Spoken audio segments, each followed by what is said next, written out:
parlé avec le président Vladimir Poutine, moi que vous voyez. Nazwa Ngolu ya Kosolana, président Vladimir Poutine, c'était en juillet 2023. Pendant 5 minutes, j'ai serré la main du président Vladimir Poutine. Je lui ai posé des questions. Il y avait un interprète. Natunier Nalobi, président Poutine. Dans mon pays, le Congo, il y a un problème d'insécurité depuis l'indépendance. Oui, le président Poutine m'a répondu comment?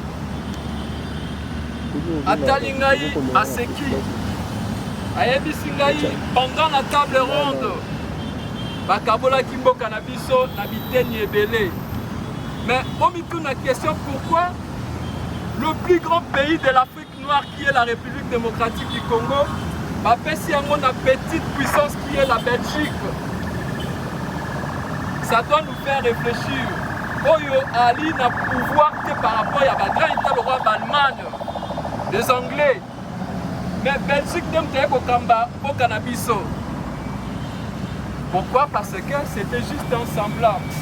Bayebi, Congo et Zali Mboka Batonio sorti à la puissance occidentale, Nyon surtout qui ont le même ici. Alors, France a eu 14 ou 15 États. Mais Mboka Moko et Monnaie ne basu pas pessi en Belgique. Bayebi que Belgique a l'ina pouvoir mon côté. Et que Moutounio surtout on a capable de la même mise. Oui, Bango et Bisso Mboka la Bisso sont au télémité. Et Zali Mboka la puissance occidentale et Nyon surtout. Nayango est indigne à réfléchir. Tant que on a président qui vient, au soleil de Baliban, à Misala et occidentaux.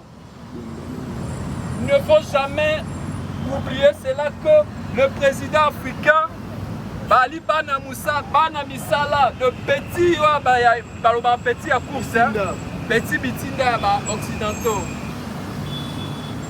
De Sikoyo, Nazu Makanisi Boye. Salumumba Oye! Oye! Dans ça, la politique aussi internationale, très bien. Le président Macron a eu existence et un mouvement citoyen sans Lumumba. Sobotounier José Pong. Ayebi qui est José Pong. Sobotounier mouvement citoyen sans Lumumba na Congo. Le président Macron Ayebi comment Yambaki est dans le cannabiso. Vous se souvenir très bien. Nous sommes le seul mouvement citoyen au Congo qui parle pour la cause des Africains. On est d'ailleurs un mouvement panafricain. Nous devons orienter notre lutte à vouloir rompre, à pousser nos autorités à rompre avec la politique occidentale en Afrique. Surtout à l'Inanzete, au Kati Mississanzete, au Kouyate. Il faut orienter notre combat, notre lutte à vouloir rompre avec la politique occidentale. Et délivrer nos autorités de la main de la politique occidentale. Tokombola bango de Dekalo.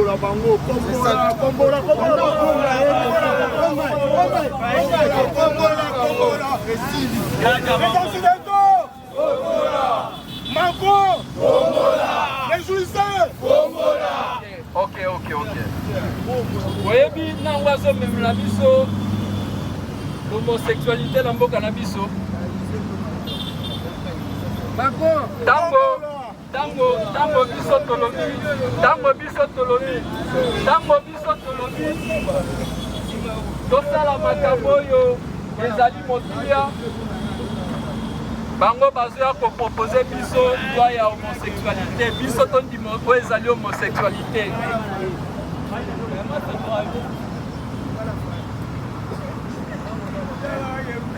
Bien. Salumumba Oye! Ozali?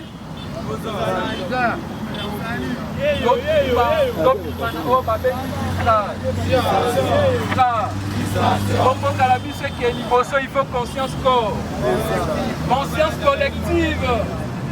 La conscience collective qui est l'âme d'une nation. Ici, je fais appel à la conscience collective de tous les Congolais. J'ai demandé au président Poutine, vous vous avez pu intervenir en aidant le Mali. Vous avez aidé le Burkina Faso. Vous avez vu que dans on ne parle plutôt na Mali, la Mali, la Burkina Faso, et Zaki Baeta Lelo Tango France Azalaki, et Zalaki toujours dans le groupe terroriste Bandeko Benga Bango Boko Arabe. Vous voyez bien. Mais Lelo, il y a eu des traités en termes sécuritaires avec la Fédération de la Russie. Balobela lisusu marambo etali Boko Haram te. Balobela lisusu ba djihadiste te la bamboka wana. J'ai posé la question au président Vladimir Poutine. Je lui ai dit, mon président, mon pays est menacé depuis toujours. Et le président Poutine m'a répondu ceci. À lobby, la Russie a grandement le bras ouvert. Mais seulement ça dépend de nous, nos autorités, notre jeunesse à nous, de recevoir la main tendue de la Fédération de la Russie. Les lois par l'opération de sécurité, à partir du moment où ils ont pris conscience, ils ont dit non à la France. Ils ont chassé la France.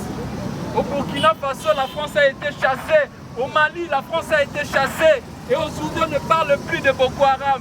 Nous avons, Webi Région Kidal au Mali, il a été récupéré juste après le départ des troupes armées françaises. Puis on a besoin de récupérer Bunagana.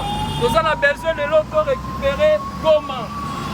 Sur le biotal à l'Eloyo, Goma est tombé parce qu'il y a eu un coup d'État, coup d'appel plutôt.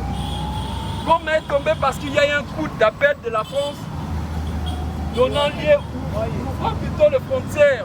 Webi que Basoda la Bisota Ngome Kouyi Babundite. Et pourtant ils étaient là pour combattre. Comme il tourne la question, Babundite pour Nani. Un mot d'ordre a été donné venant de la France. Soi-disant pour éviter le bain de sang, il faut ne pas se battre et laisser Goma tomber. Toujours la France dans sa politique. Et lokola batia Congo na centre lokola bien à Batonio surtout parce que les lois et bango Congo ce qu'ils allaient émanciper c'est toute l'Afrique. Congo ce qu'ils allaient debout c'est toute l'Afrique qui va se mettre debout. Donc du coup il faut envelopper le Congo pour maintenir la souffrance en Afrique. L'ami Kolekoya, nous allons lancer autre sali le rassemblement weba ete robanda kosala en gauche awa kaka nesiko yo na comme l'a déjà bakondi chaque mardi bongo to bomote awe comme il y a na biso ya mardi nyoso tout barokuta na awa pona stina ya conscience et corps. La conscience est corps, la conscience collective qui est l'âme d'une nation. La conscience collective d'un peuple est l'âme d'une nation. Voilà. Nous allons entamer toute une série des activités, des actions. Awa, et si le lot nous allons faire le tour de l'échanger. La banderole Nabiso, Nozongi Awa. Na continuer de l'eau pour aller comme mon guerre. Yali pour continuer sur le plan international qui est l'Iran contre l'Israël. Bolandi Ango? L'Iran et l'Israël. Bali Kondongwa ma Bolandi? Est-ce que Bali Kolanda a information l'Iran et Israël Bolandi? Bolandi. Dolobi Boye. Biso San Lumumba. Bali ko soutenir. Doit commenter pour soutien la biso à la nation qu'on appelle l'Iran Bonanini. Programme nucléaire de Maman Alikambo. Les impérialistes occidentaux, avec leur hégémonie, cherchant toujours à imposer leur loi, leur dicter leur loi plutôt aux autres peuples. Ne pas d'un côté accepter la liberté des autres peuples. L'Iran avait le droit, d'ailleurs, le droit de former le programme nucléaire venait des États-Unis, ça je vous informe. Les États-Unis ont autorisé à l'Iran d'évoluer avec ces programmes. Mais makambo ekobe batango nini? Makambo ekobe batango Iran lobby. Webisi biso tosala projet programme. Mais tolito évoluer biso moko sans bino. Desika makambo bebi. Desika jeune koti.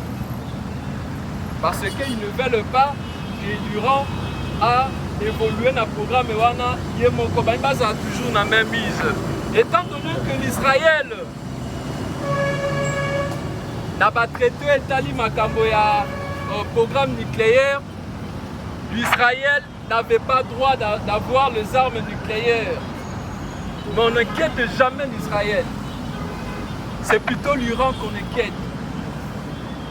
Yango biso toyepe awa mpona komontre soutien na biso na nation babengi yango l'Iran. Tombola drapeau, tombola drapeau. Tombola drapeau. Tombola drapeau. Obo ya Salumumba. Yonani. Obo ya Salumumba. Obo ya Salumumba. Yonani. Drapeau ya Salumumba. Yonani. Obo ya Salumumba. Yonani. Obo ya Salumumba. Yonani.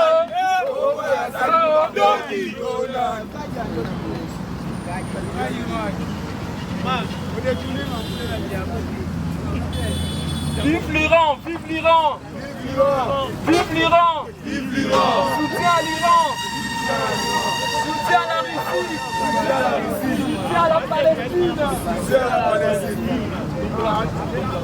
Yonani, obo ya risi ndoki Yonani, obo ya risi ndoki Yonani, obo ya risi ndoki Yonani, obo ya risi ndoki Yonani, obo ya risi ndoki Yonani, obo ya risi ndoki Yonani, obo ya risi ndoki Yonani, obo ya risi ndoki Yonani, obo ya risi ndoki Yonani.